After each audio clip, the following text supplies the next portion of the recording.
Good morning friends, শুভ সকাল বন্ধুরা।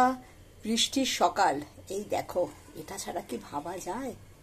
এই দেখো বন্ধুরা, বানিয়ে নিয়েছি আলু ফুলকপি সব কিছু দিয়ে একদম গরম গরম খিচুড়ি।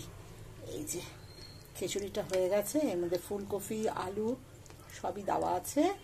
আর যেটা এটার সাথে করছি, এই দেখো বন্ধুরা, এইখানে আরম্ভ করেছি যে পাঁপড় ভাজা, পাঁপড়টা ভাজছি আর এর সাথে করে নেবো ডিমের অমলেট।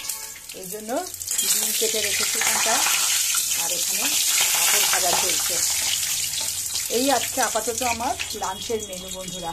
তোমরা লাঞ্চে কে কী খাচ্ছ আমাকে কিন্তু জানিও। আর হ্যাঁ বন্ধুরা, সকালে আমি আজকে ছাতুর শরবত খেয়ে নিয়েছি, কারণ ওটাই পেট ভরা, তারপরে পরে খিচুড়ি খেতে হবে, বেশি তো খাওয়া যাবে না, ওই জন্য এক গ্লাস ছাতুর শরবত করে খেয়ে নিয়েছি। আর বানিয়ে নিয়েছি খিচুড়ি, আর এর সাথে এগুলো তো চলছে। তোমরা দেখতে থাকো আমার পরের ভিডিও, আমি নিয়ে আসছি। আমি কি আর বানাবো না বানাবো তোমাদের কাছে তুলে ধরবো। তোমরা কি বানাচ্ছ আমাকে জানিও আজকে লাঞ্চের জন্য। তোমরা সবাই ভালো থেকো, সুস্থ থেকো।